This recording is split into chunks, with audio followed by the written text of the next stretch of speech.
Welcome to the Doubles Only Tennis Podcast, where you learn the best doubles lessons to improve your game and win more matches while getting to know some of the top doubles players and coaches on the planet. I'm your host, Will Bochek. This podcast, my weekly strategy newsletter, and my website all focus on the goal of better understanding the sport of doubles and helping players like you improve faster through actionable advice that you can use in your very next match. My goal is to provide the best doubles resources in the world. And to do that, I study, analyze, and work with players at every level of the game, all the way up to the ATP and WTA tours. If you enjoy this podcast, consider becoming a Tennis Tribe member to go even deeper and take your doubles IQ to the next level. Members get access to premium podcast episodes, weekly video lessons, monthly strategy webinars, courses, ebooks, gear discounts, and a lot more. Go to thetennistribe.com/memberships to see all the benefits and sign up. Here's today's episode. Today we're talking about one of the most important topics in doubles and, in my mind, one of the most poorly executed, and that is poaching. I'm going to go over 5 poaching mistakes that I posted on Instagram recently. That post has 112,000 views. And outside of the serve and return, I think poaching might be the most important skill you can have on the doubles court. And honestly, I think it's more simple to learn this skill than it is to learn or improve, I should say, your serve and return. So if you're going to improve your serve, you're going to have to spend a lot of time practicing your serve. And that's not to say you don't have to spend time practicing poaching, but I think it's a little bit simpler than the serve or the return. If you're not a good returner, it's going to take you a while to practice that and become a good returner. So this is a really popular topic. It's a very misunderstood topic, and it's also a poorly executed topic in my mind, really at every level of the game. I was just at a Division I tournament this weekend, and a lot of the players there did not know how to poach properly. In fact, the majority of them didn't, and they are high-level D1 players. So I'm going to go through the 5 poaching mistakes from that Instagram post, which I'll link to below for those of you who want to see it. We're going to talk about timing the poach properly. We're going to talk about the movement. I'm also going to talk about how to position yourself properly on the poach, where you should be making contact in both the deuce and the ad court, how to work on finishing your volleys when you do poach, and then how often you should be poaching, including when you should not be poaching and you actually should be covering the alley a bit more at times. And then at the very end, I'll cover a couple of drills as well. This is a member podcast, so those of you who are listening to the free podcast, you're going to get a preview of this. It's going to be a pretty significant amount of this episode, but you will not get the entire episode. To do that, you have to sign up for a membership, which, again, I'll link to that in the show notes as well. Members, if you are listening to this on the free feed, be sure to log into your membership and get the member feed downloaded. A couple of other quick announcements before I dive into mistake number 1. I am working on a serve strategy course. It's going to be coming in November. It's going to be available for club level members, and then it'll also be available for purchase if you do not want to sign up for the membership and don't want a monthly or annual fee, but you do want access to the serve strategy course. You can just buy that for a one-time fee as well. That's going to be coming in November. I'm going to focus primarily on regular formation in that course. I've started outlining it and kind of putting it together. It's going to be very, very in-depth and targeted, mostly at the club level, but honestly, anybody at any level is going to get a lot out of it because I'm going to be using video from professional points as well. So let's dive into mistake number 1. And you can see all these on Instagram. So even though I'm only going through the first 2 for the free podcast feed, you can see mistakes 3, 4, and 5, although I'm going to dive into them much deeper here. Mistake number 1 is moving too late. I talked about a couple episodes ago a drill I did in New York, and the poacher was constantly moving too late. I recently did a couple of clinics with some 3-0 and 3-5 players. Again, the most common mistake I saw was they moved too late on their poach. I was at a Division I tournament this weekend, like I said earlier, and I still see players moving too late. You know they're moving too late because either the ball gets by them or they're off balanced on their volley. They're stretching for the volley. They don't hit a clean volley. You've got to get there early to hit the ball clean. So how do we time our poach? It really depends on a couple of factors. Number one is pace. So if you are playing on the ATP or WTA tour, you've got to move before they even get into their backswing because the ball is moving so fast. So you've got to go really, really early.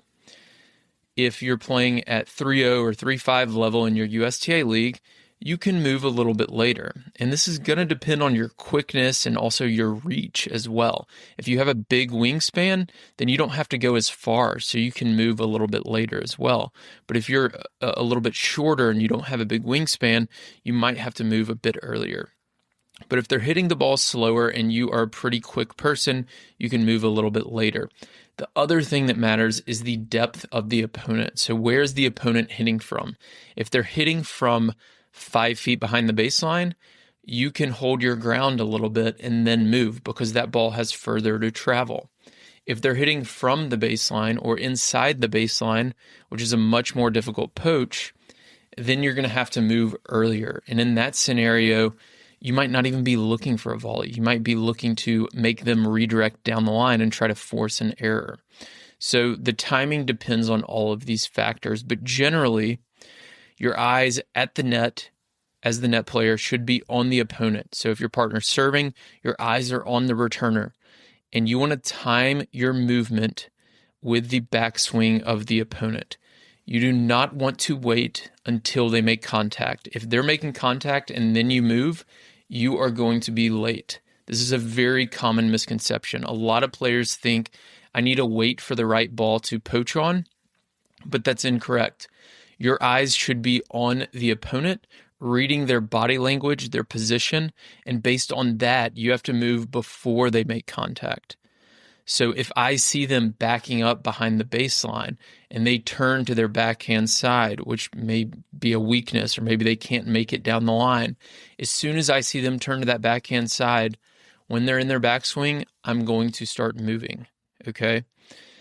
You also want to vary your movement a bit. So I mentioned a second ago, sometimes you might poach to force them down the line to try to just draw an error. Sometimes you might poach late because you want the volley. You can also vary your movement in terms of faking. I'm not going to get into that a ton here, but that's another good option to fake the poach. So you can vary the timing of your movement based on all of these different factors, and that's going to create stress for the opponent as well. So generally, though, if you're unsure, move earlier than you think, because the tendency for you, like most people, is probably to move too late. So that is mistake number one. That is how to time your poach. When they get into their backswing, that's when you need to be moving.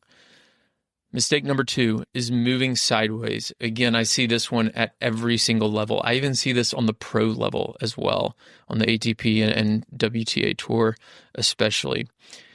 When your partner's first serve lands in, I want you to ask yourself this question: where do you move? So think about that. You're standing in the service box, your partner's serving, let's say this is a deuce court point. They make a first serve. What do your feet do? Where is your movement? At the Division I tournament this weekend, I was watching the server's partner on a lot of first serve points to try to figure this out, are they doing the right things? And well over half of them, probably 80%, were moving either sideways or backwards when their partner made a first serve. This is not the direction you want to be moving when your partner makes a first serve.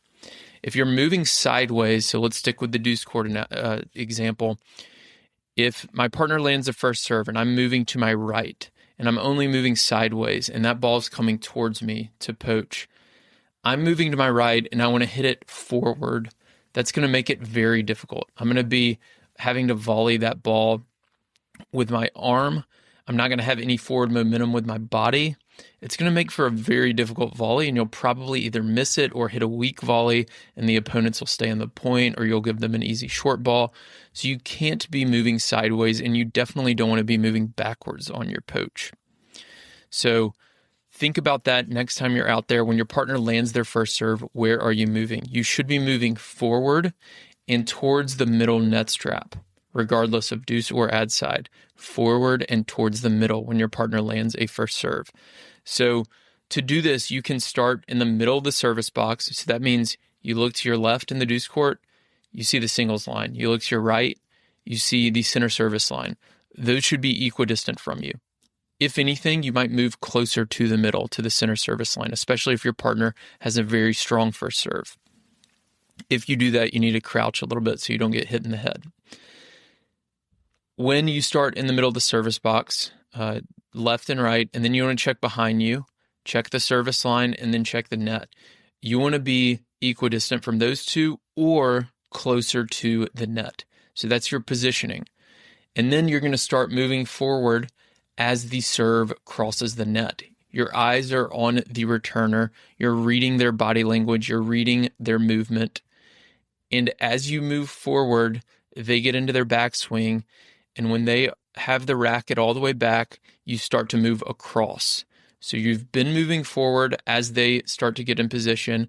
They go to their backswing, the racket's back, then you move across. So while your momentum's forward, you start moving across. So you're moving diagonally towards that center net strap, and you're going to get there early. Remember, we have to get there early. We have to be balanced. And then you're just covering a window over the net. If the ball goes through that window, then it is yours. If it is not through that window, then you leave it for your partner. And that means you're going to get beat down the line some. It means you might miss a few volleys, but if you cover that window, they're going to try to avoid you, and you're going to force a ton of return errors, and you're going to get plenty of volleys that you'll be able to finish off. And I'll talk about mistake number 4 here in a second.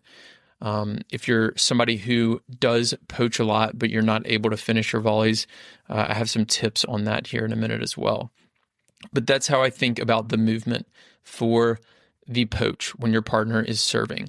It's the same in a rally. You want to be somewhere around the middle of the box, moving forward as that ball is crossing the net, and then you're moving across.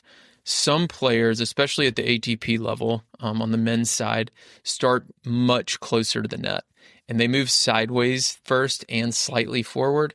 That's okay too. Just make sure you have some forward momentum when you're making contact with the ball, because like I said, if you're only moving sideways or moving backwards and trying to hit the ball forward and angle the ball off, it's going to be really, really difficult. You're going to hit a lot of bad volleys.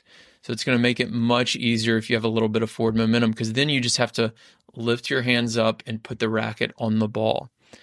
I had Rajiv Ram on, who's won several U.S. Open titles, a number of majors recently, and he talked about how he likes to think of his racket as a 2x4 when he's the server's partner. So if you have that forward momentum, you don't need to take a swing. You just have your racket out in front, you raise it to where the ball is going to be, and then you just deflect it to the left or to the right. So it's very, very simple if you get this movement right. If you're moving sideways, you're going to have to swing a little bit, and you're going to increase your margin of error on that volley. So those are the 2 biggest mistakes I see. The next 3, we're going to talk about being too far back from the net. We're going to talk about not finishing your volleys or volleying back to the baseline player, not poaching enough, when it's okay to cover the alley and not poach, and then also several different drills that will help you with your poaching to develop more confidence at the net. So now we're going to move into the member-only section. Again, if you are not a member and want to sign up, check out the show notes and sign up for any level of membership, and you'll be able to get access to the rest of this podcast. Thank you for listening to this week's episode of the Doubles Only Tennis Podcast. If you're interested in diving deeper into the world of doubles strategy, I've created Tennis Tribe memberships that allow me to bring you more podcast episodes, video lessons, webinars, and other doubles content on a weekly basis without relying on paid ads. The lessons inside the membership will help you better game plan with your partner, optimize your practices, and become the smartest player on the court. Go to thetennistribe.com/memberships to learn more and sign up. You can also join my free newsletter on our homepage, where I share a new doubles lesson every week. If you want to connect, you can find me on Instagram, Twitter, and Facebook, or contact me through our website. Thanks again for listening. Thank you for listening to this week's episode of the Doubles Only Tennis Podcast. If you're interested in diving deeper into the world of doubles strategy, I've created Tennis Tribe memberships that allow me to bring you more podcast episodes, video lessons, webinars, and other doubles content on a weekly basis without relying on paid ads. The lessons inside the membership will help you better game plan with your partner, optimize your practices, and become the smartest player on the court. Go to thetennistribe.com/memberships to learn more and sign up. You can also join my free newsletter on our homepage, where I share a new doubles lesson every week. If you want to connect, you can find me on Instagram, Twitter, and Facebook, or contact me through our website. Thanks again for listening.